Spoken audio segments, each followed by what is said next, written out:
Hello and welcome to कड़क cricket. मैं हूं आपके साथ पंकज भार्गव और मेरे साथ कौन है? देखिए, लाल टी शर्ट में जच रहे हैं ना, जानदार, शानदार, लाजवाब, बेमिसाल, एकदम कड़क राजीव मिश्रा। 21 मई का दिन, बुधवार का दिन, वानखेड़े स्टेडियम मुंबई। आप समझ सकते हैं वानखेड़े में जब मैच होता है तो किस तरह का क्राउड वहां पर आता है। तमाम सेलिब्रिटीज, बड़े बड़े फिल्मी सितारे मुंबई इंडियंस टीम को सपोर्ट करने के लिए पहुंचते हैं। और हो भी क्यों ना, जिस तरह से मुंबई इंडियंस ने खेल खेला, लेकिन इस बार संकट में पड़ी हुई है टीम। संकट क्या है? संकट आज का मैच कैसे उस संकट से उबार पाती है अपने आप को मुंबई इंडियंस की टीम। तो इसलिए बड़ा जोरदार करो या मरो वाला मुकाबला होने वाला है दिल्ली कैपिटल्स के साथ। यानी जो भी यहां जीतेगा वो क्वालिफाई करेगा टॉप 4 के लिए। वो मुंबई भी हो सकती है, वो दिल्ली कैपिटल्स भी हो सकती है, क्योंकि अगर हम देखें तो 14 पॉइंट्स हैं मुंबई इंडियंस के, यानी एक मैच जीता तो 16 पे पहुंचेंगे। और अगर दिल्ली कैपिटल्स ने थोड़ी सी मुश्किल डगर है, यानी उनको अपने दोनों मुकाबले जीतने होंगे, तो ये थोड़ी सी दिल्ली के लिए दिक्कत जरूर है। लेकिन करो या मरो वाला मुकाबला है। जैसे हमने बताया, एक हार बिगाड़ देगी दोनों में से किसी की भी बात। तो इसलिए दोनों टीमें अपनी जान लगाने वाली हैं। और आपको बता दें कि ये सफेद रंग का पन्ना मैं हमेशा दिखाता हूं आपको, क्योंकि प्रोग्राम के आखिर में राजीव मिश्रा, इनका आपको स्ट्राइक रेट मालूम है, 100 में से 80% का रहता है। तो ये आपको बताते हैं वो सपनों वाली टीम। तो अपना थोड़ी सी आप बुद्धि लगाइए और राजीव मिश्रा जो आपको खिलाड़ी बताएंगे तो टीम बनाइए और पैसे भी जीतिए। और हमारी ये चर्चा भी आज जरूर सुनिएगा कि आपको हम बताएंगे कि दोनों टीमों में किस तरह का मुकाबला होने वाला है वानखेड़े स्टेडियम में। राजीव, जरा बताइए। देखिए, बहुत बड़ा मुकाबला है और शायद इस आईपीएल का सबसे कहते हैं ना क्रूशियल मैच है, जहाँ पे एक हार और एक जीत तय कर देगी कि एक कदम आगे कौन सी टीम बढ़ रही है और एक कदम पीछे किस टीम को हटना पड़ेगा। क्योंकि आप दिल्ली की टीम को देखें, एक जो लकी बोनस पॉइंट उनको मिला था बारिश की वजह से, वो मैच हार सकते थे वो, तो वो एक पॉइंट कितना गले का फांस बन गया है मुंबई इंडियंस के लिए। क्योंकि उनको पता है कि अगर यहाँ पे मुंबई को वो हरा देते हैं तो 15 पॉइंट हो जाएंगे। देन मुंबई को अपना मैच जो है हर हाल में जो अगला मुकाबला उसको जीतना पड़ेगा, तभी आप 16 पे जाएंगे। तो ये मुकाबला मुंबई और दिल्ली दोनों के लिए, दिल्ली हारा तो ऑलमोस्ट उनके लिए भी चैप्टर क्लोज हो जाएगा। फिर उनको वेट करना पड़ेगा कि यहाँ तो मुंबई जीत गया, 16 पॉइंट के साथ वो आगे चले जाएंगे। क्योंकि आप अगला मुकाबला दिल्ली जीतता भी है तो 15 पॉइंट ही होंगे और वो नहीं क्वालिफाई कर पाएंगे। तो बड़ा सिंपल थ्योरी है दिल्ली के लिए, दोनों मैच आप जीतिए और सेमीफाइनल में जाइए। मुंबई को क्या चाहिए? एक अच्छा मैच उनको जीतना है और वो चाहेंगे कि एक चैप्टर ही क्लोज कर दें वानखेड़े में। वो आगे के लिए कोई लेसन छोड़ना नहीं चाहेंगे। बिल्कुल। और एक बड़ा इंटरेस्टिंग फैक्ट मैं निकाल के लाया हूं राजीव, आपसे सीख के मैंने दर्शकों के लिए कुछ चीजें निकाल के लाता हूं कि ये जो आखिरी 2 लीग मैचेस बचे हैं मुंबई इंडियंस के, कॉबिन बॉश, रयान रिकल्टन और विल जैक्स, इनकी वापसी होगी, नेशनल टीम में शामिल होंगे जाके, और इनकी जगह जॉनी बैरिस्टो और रिचर्ड ग्लीसन और चैरिट असलंका, इनकी वापसी हो रही है। ये खेलेंगे, इनके साथ करार हो गया, इस तरह की खबर है। तो अगर मुंबई इंडियंस क्वालिफाई करती है आगे, देखिए जॉनी बेस्टो तो बहुत बड़ा नाम है T20 फॉर्मेट का, और वर्ल्ड कप जब जीती थी इंग्लैंड तो उस टीम के मेंबर भी थे। फिर ग्लीसन की बात करें, बहुत अच्छे सीम बॉलर हैं, अच्छे कदकाठी के हैं।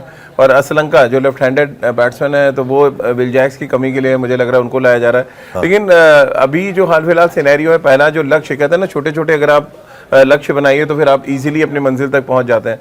तो अभी पहला लक्ष्य तो यही होना चाहिए कि आप दिल्ली को हराएं। जो भी टीम अवेलेबल है आपके पास, जो भी रिसोर्सेज हैं, आप उसके साथ जाएं, आप अपना 100% दें और ये मैच कम से कम जीतें, ताकि अगले मैच में वो प्रेशर आपके पास ऊपर ना हो गया। नहीं, अब दोनों मैच में हमें मतलब हर हाल में जीत हासिल करनी है, तो प्रेशर दिल्ली पे रहने दे। जो 1 पॉइंट का फासला है पंकज भाई, वो 1 पॉइंट का ही फासला बना रहेगा अगर दोनों मुंबई ये मैच जीत गई। बिल्कुल। और विन प्रोबेबिलिटी की मैं वो भी कुछ निकाल के लाया हूं आपके लिए, क्योंकि होता क्या है कि दोनों टीमों को अगर हम तुलना करें ना तराजू में, तो थोड़ा सा मुंबई को एज लगता है। तो वही विन प्रोबेबिलिटी जो है वो 64% मुंबई इंडियंस के साथ है और केवल 36% जो है दिल्ली कैपिटल्स के साथ है, ऐसा मुझे लगता है।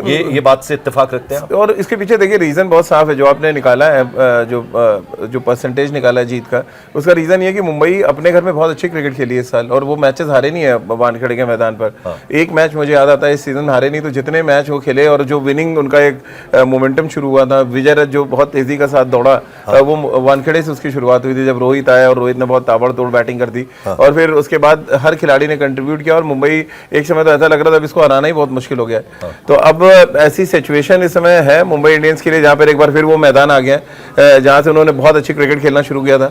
तो एक अच्छा मैच, एक अच्छी क्रिकेट में भी मुंबई इंडियंस को एक और फाइनल की तरफ कदम और हमेशा हमने चर्चा में राजीव, जब भी मैंने आपसे डिस्कशन किया है प्रोग्राम के दौरान, तो हमने यंग गन्स, यंग कैप्टन्स की बात की है। तो हार्दिक वर्सेस अक्षर पटेल, क्या दोनों में आप समानता पाते हैं और क्या डिफरेंस है, और कौन आपको लगता है as a leader, as a captain और एज अ खिलाड़ी भी ज्यादा अच्छा परफॉर्म कर रहे हैं? देखिए, दोनों में समानता तो ये है कि गुजरात से आते हैं, असमानता ये है कि एक को इंग्लिश आती है, एक को नहीं आती है, और एक और समानता ये है कि दोनों रणनीति बहुत अच्छी बनाते हैं, लेकिन जो कम्युनिकेशन है वो शायद हार्दिक पांड्या बेटर कर पाते हैं क्योंकि थोड़ी इंग्लिश सीख गए हैं वो, लेकिन अक्षर पटेल को जो कम्युनिकेशन है लेवल में भी वो अपने असिस्टेंट कोच वगैरह के साथ करते होंगे, लेकिन टीम बहुत अच्छी खिलाई है अक्षर पटेल ने, देखिए, और इसीलिए आज इस हालात में है दिल्ली कैपिटल्स जहाँ पे हम बात कर पा रहे हैं कि वो क्वालिफाई कर सकते हैं। बड़ी बड़ी टीमें देखिए बाहर हो गई, दिल्ली कैपिटल्स अपने वो छोटे छोटे असलाओं के साथ रेस में बनी हुई है, और मुंबई इंडियंस के लिए हार्दिक पांड्या अभी तक देखिए बॉलिंग में तो उन्होंने बहुत अच्छा किया है, हाँ। बैटिंग में उनका कंट्रीब्यूशन अभी तक आया नहीं है, तो मे बी ये जो अब प्रेशर मैचेस शुरू हो रहे हैं, मे बी कैप्टन कहते हैं ना लीड फ्रॉम द फ्रंट आगे आए और फिर कुछ धमाकेदार इनिंग्स हम हार्दिक के बैट से भी देंगे। तो चलिए हम प्लेयर्स पे आते हैं, पहले मुंबई इंडियंस का जिक्र करें तो बेवन जैकब्स, रोहित शर्मा, सूर्य कुमार यादव सूर्य की तरह चमक रहे हैं, तिलक वर्मा, कॉबिन बॉश, हार्दिक पांड्या खुद, नमन धीर, यानी एक लंबी line, Ryan Rickelton, Will Jacks, एक लंबी फहरिस्त है जिसकी जितनी तारीफ की जाए, जबरदस्त बल्लेबाज। देखिए, और मुंबई इंडियंस का बात कर लें या मुंबई की क्रिकेट की ही बात कर लें, बैटिंग तो उनकी बैटिंग फैक्ट्री रही है, मतलब बहुत पुराना चले जाए तो विजय मांजरेकर से लेके और अब सुनील गावस्कर, सचिन तेंदुलकर, रोहित शर्मा, मतलब एक लंबी फहरिस्त है, और मुंबई तो हमेशा से मशहूर रहा है कि वो बल्लेबाज प्रोड्यूस करते हैं, तो अब अगर मुंबई दिलीप वेंकसरकर भी वहाँ, बहुत तमाम ऐसे नाम है जो जिनका नाम हम शायद नहीं ले पा रहे क्योंकि शो की अपनी एक कहते हैं ना बाध्यता है, लेकिन वो बहुत बड़ी टीम है बैटिंग के लिहाज से। अगर आप देखें तो रोहित शर्मा जैसा स्टार्ट देते हैं ऑलमोस्ट वो मैच को खत्म ही कर दे रहे हैं, फिर उनके साथ पार्टनर्स बदले, कभी रिकल्टन आए, कभी विल जैक्स आए, लेकिन ओवरऑल जो बैटिंग इर्द गिर्द घूम रही है वो नंबर 3 पे सूर्य कुमार यादव के, जो उन्होंने इस टूर्नामेंट में मैं देख रहा था अभी 510 रन बना दिए हैं। क्या डिफरेंट है सूर्य कुमार यादव? देखिए, सूर्य कुमार यादव एक तो उनके पास शॉट्स की बहुत रेंज है पंकज, इतने शॉट्स की रेंज जितने भी आईपीएल में बैट्समैन खेल रहे हैं, जितने किसी के पास नहीं है, और वो सिचुएशन के हिसाब से अपने वो असलाह निकालते हैं, वो तरकश में इतने तीर रख के जाते हैं बैटिंग करने, तो उनको पता है अगर 8 रन के एवरेज से खेलना है तो कौन से शॉट अप्लाई करना है, 10 रन के अगर एवरेज से रन चेज कर रहे हैं या आपको टारगेट सेट करना है तो फिर कौन से शॉट्स आपको खेलने हैं, और जब बॉलें कम बची हैं आपको रन ज्यादा बनाने तो फिर आपको कौन से शॉट खेलने हैं। कैसी हैं उनकी? और ब्रिलियंट, उनका आईसाइट की कोई जोड़ नहीं है, और जिस तरह वो बॉल पिक करते हैं खास से तो बहुत डेंजरस शॉट है, कितनी मास्टरी करी होगी नेट्स पे, कितने घंटों उन्होंने बल्लेबाजी की होती, ये दर्शाता है ऐसे आप मास्टर नहीं हो जाते किसी शॉट्स के, और जो इम्प्रोवाइज करते हैं सूर्य कुमार यादव, वो उनको बिल्कुल T20 फॉर्मेट में देखिए उनसे बेटर बैट्समैन कोई दिखता नहीं है इंडियन। फिर वो जो गोरे खिलाड़ी हैं उनके भी जरा जिक्र कर लीजिए, रोहित पे मैं बाद में आऊंगा। भाई गोरे में अब देखिए जो जॉनी ब्रेस्टो आ गए टीम के साथ जुड़ गए हैं, मे भी उनको खिला भी लिया जाए, अगर वो खेलते हैं तो निश्चित रूप से रोहित के साथ ओपन करेंगे, और अगर रिकल्टन है तो देन थोड़ी सी समस्या हो सकती है कि आप फिर जॉनी ब्रेस्टो को लाएं या ना लाएं, क्योंकि देखिए 4 प्लेयर आपको खिलाने, उसमें एक ट्रेंड बोल्ट पक्का है आपका खेलना, 18 विकेट उनके पास है, फिर अगर आप देखें तो शायद विकेट कीपर एक ढूंढेंगे, रिकल्टन और जॉनी ब्रेस्टो में जो भी अवेलेबल होगा वो खेलेगा जी।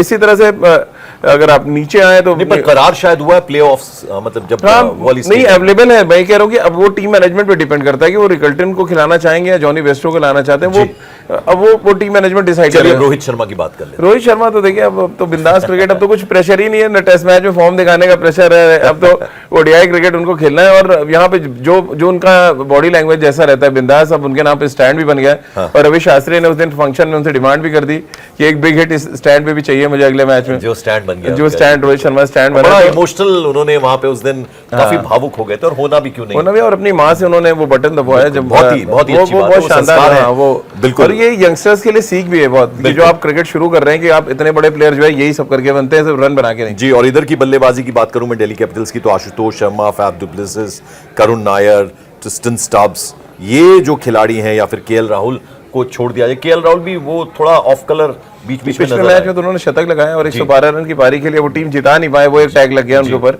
अदरवाइज 493 रन है उनके 11 मैचेस में, और दिल्ली जैसे हम लोग सूर्य कुमार यादव की बात कर रहे हैं, मैं थोड़ा बैटिंग ऑर्डर को बार बार रिशफल करने के बहुत खिलाफ रहता हूँ, क्योंकि अब देखिए ना पिछले मैच में उन्होंने ओपन करा दिया उनको, पहले वो नंबर 3 पे बैटिंग कर रहे थे, उससे पहले वो नंबर 4 पे थे, और इंडियन टीम में नंबर 6-7 पे, भैया कितने एक्सपेरिमेंट करेंगे आप के राहुल के साथ, एक स्टिक कर दीजिए कि यार बचे हुए मैचेस में आप के राहुल इस नंबर पे खेलेंगे, बिल्कुल, तो थोड़ा मतलब जो प्रॉब्लम्स आती हैं अलग अलग नंबर पे खेलने, उससे तो एक माइंडसेट से निकल पाए आदमी। और एक बैट्समैन को बार बार आप इस तरह से रिशेबल करना, इसीलिए दिल्ली की टीम देखिए आप गड़बड़ाई जो, मैं आपसे 2-3 शो से पहले से कह रहा हूँ कि बहुत ज्यादा एक्सपेरिमेंट करने की जरूरत नहीं है बैटिंग ऑर्डर में, कि रन नहीं बनने तो फटाफट ऊपर नीचे करना शुरू कर दें, उससे रन नहीं बनेंगे। जब नंबर 3 पे नहीं बनेंगे तो नंबर 2 पे नहीं बनेंगे। तो आपको स्टिक रहना बहुत जरूरी है अपने प्लान अब पे। जरा इधर की पेस बैटरी की बात कर लूं, कितनी तारीफ करें हम बुमराह की, कितनी तारीफ करें ट्रेंट बोल्ट की, तो कुछ कहने की गुंजाइश बचती नहीं है। तो बैकबोन है। अगर मुंबई की टीम का कमबैक हुआ, हम लोग मतलब ट्रेंट बोल्ट के बारे में कम बात कर पाते हैं, बट क्या कंट्रीब्यूशन, 18 विकेट लेना, नई बॉल के साथ ब्रेक थ्रूज देना। और पहले अगर पावर प्ले की बात करें, पंकज भाई सबसे ज्यादा विकेट उन्होंने निकाली है। यानी पहले 6 ओवर में वो एक ओपनर को आउट करके भेजते हैं। तो एक तो इससे बचना पड़ेगा। दिल्ली के जो दोनों ओपनर हैं, अपने अभिषेक पुरेल आते हैं और उनके साथ फाफ डु प्लेसिस, उनको ही देखना पड़ेगा भैया ट्रेंट बोल्ट के जो है 2-3 ओवर संभाल के खेल लो तो ज्यादा बेटर रहेगा। और अकेले कुलदीप यादव और उनके साथ टी नटराजन, बॉलिंग में तो बॉलिंग वीक हो गई है मिचेल स्टार्क के जाने से। देखिए पिछले मैच 200 बना के अगर आप हार गए और एक भी विकेट नहीं गिरा पाए, तो सीधे दिखा रहा है कि आप कितनी कमजोर बॉलिंग अटैक के साथ उतर रहे हैं। जी, तो इससे पहले कि मैं बात करूं कि एज किसको है, वो ऑलमोस्ट क्लियर है। राजीव की बातचीत से आपने समझ लिया होगा, वो जो सपनों वाली टीम है जल्दी से बना दीजिए, क्योंकि आज हमने चर्चा बाकी चीजों पे बहुत कर ली है। चलिए तो टीम फटाफट हम बना लेते हैं। ओपन में तो रोहित शर्मा को मैं रखूंगा ही रखूंगा। रोहित शर्मा के साथ साथ मैं फाफ डु प्लेसिस, फिर के राहुल 3, सूर्य कुमार यादव 4, हार्दिक पांड्या 5, इधर से अगर मैं जाऊं तो बुमराह और ट्रेंट बोल्ट नहीं रखेंगे, मैं तो आगे रखूंगा। अभी मैं ट्रिस्टन स्टब्स को रखूंगा यहाँ पे 5। और इधर एक बार फिर वापस हम अगर घूमते हैं, हमने हार्दिक को रख लिया शायद टीम में, नहीं रखा। हार्दिक पांड्या 6, हार्दिक पांड्या के साथ साथ मैं इधर आऊंगा तो अक्षर पटेल 7। और अक्षर पटेल के अलावा अगर मैं बॉलिंग की तरफ जाऊं तो ट्रेंट बोल्ट, बुमराह हमारे हो गए 9। 2 स्पिनर में डालना जरूर चाहूंगा यहाँ पे। कुलदीप यादव को रखेंगे, एक मैं करण शर्मा को रखूंगा और एक कुलदीप यादव को। तो 10 और 11। अब जरा कप्तान और वाइस कैप्टन और विकेट कीपर बता। कैप्टन तो सूर्य कुमार यादव मेरे रहेंगे और मेरे भी रहेंगे बिल्कुल। और वाइस कैप्टन में हार्दिक पांड्या को रखूंगा। हार्दिक पांड्या। और विकेट कीपर बता दीजिए। विकेट कीपर तो हमने आपको बता दिया, के राहुल है हमारे पास। कई विकेट कीपर हैं, आप किससे विकेट कीपिंग कराना चाहें आपके ऊपर है। जी, तो सूर्य कुमार यादव कैप्टन है और वाइस कैप्टन है हार्दिक पांड्या। हार्दिक पांड्या। तो देखिए ये टीम हमने आपको बना दी सपनों वाली।